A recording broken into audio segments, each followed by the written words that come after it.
What's up? Hey everybody, today we're talking about Flinch by Julien Smith.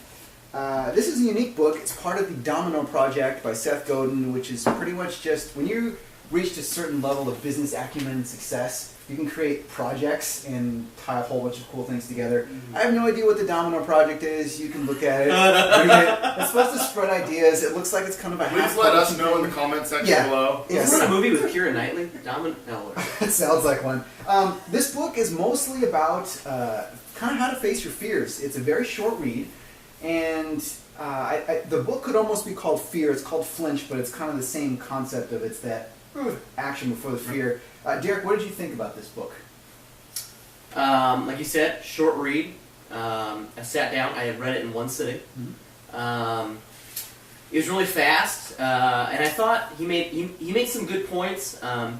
And at times I thought, he's not really being very specific, but then he gives you sort of action steps. He gives you little projects to do. Homework. That's what I think he calls it, homework. And did you do the homework? I thought about the homework. No, but all to say, it gave me a real picture of what he was talking about. Yeah. So I thought, oh, I get it now. I get what he's trying to say. He wants you to face your fears and move towards those things that cause you to flinch and go from there. So, Brian, what did you think about the Flinch? It was good. I mean, it's pretty self-explanatory, and it is the Flinch. Yeah, the Flinch. Not Flinch. So the Flinch. Okay. There's an article in front of it. So, pretty self-explanatory, pretty basic. Am I being snobby enough yet? The article. I'm working it. The Flinch. The Flinch. Not to be confused with any other kind of flinches. Yeah. Now continue on with the Brian. So, yeah, self-explanatory. I feel like it's more like thank God it's short, but it's good to read and be reminded of this. The one that got me was the cold shower because I absolutely hate cold water. Let me interrupt you. So this book has about 5 different assignments to kind of help you overcome your fears. And the first one, and they talk about in the book that you will start to flinch just reading about it. And they want you to take a cold shower. They say turn on the cold water and just look at it in the shower. Maybe stick your hand in. And we live in Southern California. It's about 70 degrees, plus or minus 10, year-round. So the idea of a cold shower, I mean, that water's coming out at 60 degrees. It seems apparently frigid. I've taken a cold shower. It's like, I think one time our hot water heater broke and we had to take cold showers for like a couple days when I was a kid. And the book talks about this. The whole act of being, this is going to be so awful, I'm going to hate it. Once you get in after a couple minutes, you're not having fun, but it's like, it's not that bad. My brain made this so much worse than I actually thought it would be. And that's kind of the point, is that the thinking about how terrible something's going to be is worse than the actual experience of doing it. And that's, so I was sorry to say, I absolutely hate cold water. I will go to great lengths to, even when I take a shower, I always make sure to turn the shower on like 2 minutes before I got it. We're in California, we're in a drought. People are like, this guy, this son of a bitch is the reason why. So we have a bleep. No, but I don't even want to get in lukewarm water. Like, that water has got to be steamy before I get in. So just the idea of taking a cold shower is terrible. But I did it, and I was like, yeah, this isn't that bad. And I remember once I had that experience years ago where I was in some military training. We had to run and jump into the ocean. This is in November in San Diego. Cold. And I remember there was a moment where I was like standing on the beach and thinking, this can't be done. There's no way that I can do this thing. So you had the flinch before it happened, before getting in the water. Yeah. Oh yeah, I was standing there and everybody's running past me and I stopped. No way, really? Yeah, and only because everybody else was yelling, I was like, okay, somehow I'm going to do this. And I ran and I jumped in the ocean and I got all the way under and I came back up, and it was like one of those moments where the idea of doing it was terrible. I mean, it was terrifying. It was so visceral. I can't quite put words to what I felt. Like, this is just, it's going to be the worst thing in the world. And my brain was almost shutting down. And somehow I did it and I got out, and I was like, afterwards, it wasn't a fun experience, but I was like, yeah, whatever. Okay, now I'm cold and wet, and I'm still okay and I'm alive. But I remember that, like, just freezing. Mm-hmm. And I've had that experience a few other times with cold water. So the cold water experience definitely got to me. That analogy I connected with. Yeah. Mm. So I think one of the interesting things about this book, is that fear is something that everybody has, but nobody really talks about. And fear can be a lot of different things. I have a lot of friends that did karaoke when I was kind of just after college. These guys were like diehard karaoke fans. Like, they knew all the bars to go to. They were on a first-name basis with the KJ. That's the person spinning the music. There's a KJ? There's a karaoke jockey? Yes. No, that's not a thing. I refuse to believe that KJ is a thing. There's a whole circuit of people that follow this, and these guys love to do it. They were all kind of hams, and they invited me to go with them, and I'd just go and drink some beer and hang out in the corner, and after like the third visit, they're like, you need to sing. And I had all those same guttural fear reactions of, because here's the way fear works, and this book addresses this, is fear kind of has this voice. So when I was sitting there nursing my $5 Corona, I was thinking, if I go up there, they're going to laugh at me, they're going to make fun of me, and like all these, it's this snowball of doubt. And it's just a stupid thing, it's singing karaoke. Like my buddy told me, he said, all these people that are in this room, all they want to do is wait for their turn to sing. They don't care about you. They just want their opportunity to hit the microphone. And so I had all this anxiety and all this turmoil, get up there and I'm holding the mic and it's shaking, and I sang a Johnny Cash song, and I don't have a very good singing voice, but that's perfect for folks that can't sing. If you need a fudge on karaoke, go Johnny Cash. Totally do it. What song did you sing? Folsom Prison Blues. Okay. It's not a lot of range, and it was perfect, and it was a song the crowd liked, and it worked. And afterwards, I felt like $1 million. Yeah. And it was so stupid because I looked out at the audience, and this is what I saw. It's just dudes looking in their drinks. That's people don't care. Nobody cared. But the whole voice of fear and everything else, it becomes this, like you were saying, it's that crippling thing where it's like, oh, I don't want to do this, and you start wrestling with that. Do you have any other fears that you've kind of overcome or have held you back like that? You know, I work in the restaurant business. You're in the biz. Oh, I'm in the biz, baby. And waiting tables, you know, you can go up to a table and it looks like they're just going to ignore you. You know, a couple guys on their cell phones, or they're like talking or something like that. And really, every time I go to a table, there's a little bit of that flinch, like, oh, I can't talk to these guys, or oh, you know, I should be a businessman by now. You know, what am I doing? I'm serving tables.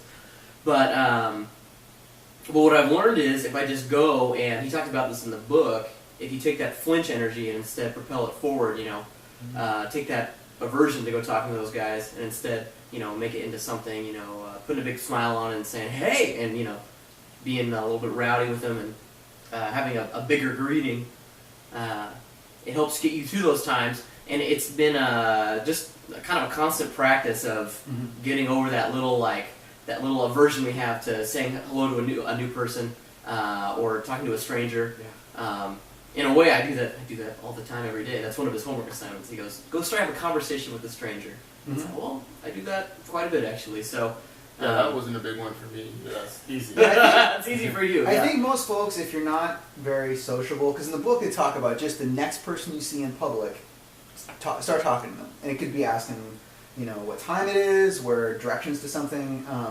But there is kind of that weird kind of energy that's in you. It's like, oh, it makes you flinch. But it's also the more you do it, the more you get over it. I did phone sales for a very long time in college. Dialing for dollars, picking up the phone, giving a stupid speech, and hoping someone would respond. And I remember my voice shaking for the first 10 or 15 calls, but then after you do it on the 20th call, it really ain't that much of a big deal anymore. You still kind of feel a little bit, the voice in your head is telling you, what if they say no, what if they don't want to buy your product, all that stuff. But it kind of, the voice gets smaller and smaller and smaller the more you do something. I don't know, I think this is kind of an interesting primer for life. I feel like this is something that should be taught maybe in school, or it's a lesson that everybody needs but no one really gets. Yeah. So one of my big flinch moments in my early life, and I haven't told too many people, I don't know if I've told anyone this story, probably, but I was at a party. I was like maybe a sophomore, junior in high school, and one of the things that I just don't get in life is dancing. So I'm an athlete, I played sports, I'm physical, but dancing and moving to the beat, I just don't get that. I've never had that thing. I don't like dancing. It's just something I don't like, I don't get. So I'm at this party, it's a house party, all the furniture pushed out. I was leaning against the fireplace. I mean, I still know the exact house where it was, I know whose house it was, where I was standing. And kind of, at this point, I found myself alone, leaning against the fireplace by myself, just kind of standing there with my hands kind of behind my back, watching people dance, and the prettiest girl in school, at least the girl that I thought was the prettiest girl in school, from like junior high through high school. She looked over at me and we kind of made eye contact. And it's all dark. It's really dark, but there was enough light that we just barely. And she smiled at me. Oh, and that was like I'm not friends with this girl. I'm not friends with this girl on Facebook, so she's not going to watch this video. But I can say, and I never talked to her. I haven't talked to her since, well, maybe that night, my junior year of high school, but definitely not since I graduated high school, almost 20 years ago. And she smiled at me, and I smiled back at her. Probably looked down at my shoes, and she did it once or twice more, and she ended up kind of dancing her way over towards me. Oh, yeah. My heart is pounding, feeling really nervous, and she asks me to dance with her. Whoa! Yeah, she asked me to dance. Right, this is like this is a teen movie right here. This happens to nobody except for in the movies, and I say no, because I just am deathly afraid of dancing. So like, no, I can't. You said no. Yeah, oh yeah, I totally said Wow. no. I totally said no. And then, but she asked me like once or twice more. Oh, okay. And I said, no, I really can't dance, I'm sorry, right? And then, I'm not exaggerating, she literally got down on her knees. She was probably inebriated and did one like, please dance with me. Okay. The most beautiful girl in school. And I was just so frozen with fear. That flinch in my mind was so bad that I couldn't see this opportunity. And then she kind of gave a shrug and gave me a smile and went back to dancing. And like maybe in the next like 20 seconds, it hit me what had just happened and the opportunity had just passed. I just left the party. I just walked home. I didn't go home with my friends. I just walked home and was like, yeah, that's never gonna happen again in my life. And I kind of wondered, would my life have taken it at that time? Okay, when I was 15, would my life have taken a different track if 30 minutes ago I had said yes here? And I've always kind of remembered that like. Fear having such a strong grip over me that I didn't even take a chance on something that might have been really good. Wow, interesting. Powerful story. That's a good story. Powerful, I think man. you bring up an interesting point because fear does this thing in the sense where it was holding you there, it's paralyzing. But I think in a bigger sense, fear kind of keeps you complacent. And the same thing that held you against that fireplace wall is the same thing that keeps people... Yeah, which is the most boring thing you can do at a party. Yeah. Standing in the fireplace, watching people dance. Right there. Yeah, and then it's like... And then a hot girl comes over and begs you to dance with her. Yeah, that's... But I feel like in life, a lot of stuff is... It's all been downhill. Well, in life, you're stuck in something, your job, your present circumstances in life, whatever else. And I feel like the rendezvous with destiny or whatever is kind of pulling at you. That pretty girl that says, "Hey, come out of the dance floor. This is scary. This might be difficult. You might fail." That thing kind of comes at you, and a lot of people just go, "No, I'm okay. I'm just going to stay at the job I'm in now. Yeah. I'm not going to try to promote. I'm going to stay where I'm living now." And I think it's safer and easier to just go no. Because I'm safe right here against this wall. I don't know what's out there. That could be scary. Yeah. That could change my life. And that's what the cold shower is all about. It's not that taking a cold shower in particular has much virtue to it, but it's that it's sort of preparing yourself so that when those moments of opportunity come your way, you're not overcome with the flinch, overcome with fear, and saying, well, I don't know, that's an awesome opportunity, but I'm too scared to take a chance. Kind of inculcating these virtues where you become the kind of person that doesn't let fear guide your life. Mm-hmm. Yeah, I think it's interesting. This book says they have like a little recipe near the end, and it says most books will tell you if you follow everything you've said in this book, you'll get success. And this book says if you follow everything we've written so far, you're going to fail. And it's not failure in the bad sense. I think our culture is one that says failure is the worst thing you can do. Failure at anything, whatever that may be. It's the worst possible thing that can happen to you. But I was reading one of Robert Kiyosaki's, like the Rich Dad guy. His books, he's talking about we learn through failure. When we learn to walk, you didn't like just get up and start running. You Well, most of you didn't. yeah, as a young child on your way to the cold beach water, you're running. No, but you get up, you fall, you get up, fall. It's this kind of this cycle of fail, succeed, and that's, I think that's the bigger lesson is there is something that happens through that failure. The book talks about the best lessons kind of come with scars. Do you have any failures that you've had that you've learned from? Ooh. I would say, okay, so my wife, we met when we were 17 years old. Mm-hmm. Or no, excuse me, 16 years old. And we started dating when we were 17, and then years later got married and the whole thing. Now, up until that point, starting in 8th grade, there was every year, 8th grade, 9th grade, 10th grade, and then 11th grade, there was a girl I would always try and approach and try and strike up a conversation with, and I failed miserably every single time. Said the complete wrong thing. What happened? Give me an move. example. Yeah, we need an example. What do you mean you approached her and said the complete wrong thing? Were you like fumbling Like, over your words? Well, like fumbling on my Hey, words. you want to play Pokemon? Oh! I have Nice an awesome Tamagotchi. dog here. Pogs were no longer a thing Oh, when I was okay. that old. You weren't showing off your slammer? No, my slammer stayed at home, Brian. Powerful man. Anyway, no, I mean, I remember, oh, shoot, I went to a dance. Okay, so one thing actually happened, I went to a dance with a girl, and there was a whole group of us, and I remember I got so nervous and just, I couldn't move through the flinch. I just kind of kept on seizing up. I couldn't move forward in the relationship at all. And I complimented everyone else on how good they looked, except for my date. Yeah. Oh, Step wow. back. Like your guy friends? You No, were like, and all the girls and all the guys. Everybody, Hey, oh, you John, look good, you that's- look great, you look great. And then I think one of the other girls goes, well, what do you think about her? Like my date. And I said, well, I said, well, I think we all look good, or something like that. I mean, it was bad. I think we all look. So I was trying to move through, and I was trying to get past the flinch, but it was a lot of scraped knees and a lot of fumbled tries in a relationship. So, But I would say to your credit, it all actually worked out. Through all that failure, yes, it did. you have a wife now, you're happy, like it all We are worked happy. out. It wasn't like you Yeah, had you this married string of- up. I really did marry up, yeah, for sure. So, yes, at the end of the Oh, don't say it. what? At the end of the day, it is what it is. Or Wait, don't say. I was like, what are you gonna say right now? At the end of That's the supposed day, to be the end of these videos, alright? end of the At the end of the day, that's what it is. That's what the it's Flinch is all what it about. is, you know? It's a flinch. Drop the mic. Yeah. Have Or you- throw them up. Have you had any failures besides the dance that you learned from? Yeah. So one cool thing, also in high school, I played football. And I was on a really good team, not the best player by a long shot, but I was on a good team. And a couple games into the season, I recovered a fumble. When you recover a fumble, for people who aren't football people, there's kind of a way that you jump on it on your side.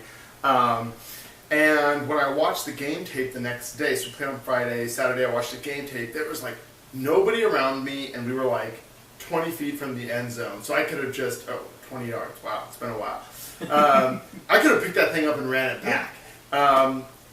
So I kind of always remembered that and thought, you know what, if I'm ever on a fumble, I'm going to look around and see who's around me again. And that was my senior year, so, thought I wouldn't have a chance. Well, in the semi-final game, the game before the championship, before we played for the CIF championship in San Diego in Qualcomm Stadium, we used to call it, before it was a Q, it was Jack Murphy Stadium. That was the big thing. We were playing a really good team, and there was a fumble, and I remember looking around, and I saw nobody, and I was on defense and linebacker, and I picked it up and ran it back for a touchdown. And that I didn't win the game, but it was definitely it was a momentum shift. But I remember it was because this time where I watched the game film, and I was like, oh, huge missed opportunity. If I would have just been a little more aware, looked around, nobody was around me, I could have picked the ball up and ran. And I kind of filed that one away. Okay, if I ever am in a situation where I can recover a fumble and there's no one around me, I'm going to pick it up and run with it. And so in this, from that point forward, I didn't win the game, but from that point forward, the momentum shifted, and we were clearly on top for the rest of the game. So it kind of played a key role in that. So that was a big lesson learned that kind of redeemed itself. Nice. Yeah. That was a good lesson. Mine are not nearly as exciting. In college, I was on this fast track to graduate, everyone was like kind of slogging their way through, and I said, I want to get this done for your school in 3 years. And I was taking this communications class, and our teacher was going over something kind of silly. She had this like grid where she wanted people to interact in the class, and it was one of those. I had made up my mind, like, I have stuff I need to get done, and this is a waste of my time being She here. had a grid for people to interact in the class. So it was like a grid, and like I said, if you're, what's your answer for this? Like, it made sense to everyone. Sorry, in my head it made sense. There was a grid, and it was like ask a question, you fill in your answer, and we were supposed to share this grid with the rest of the class, what our answers were.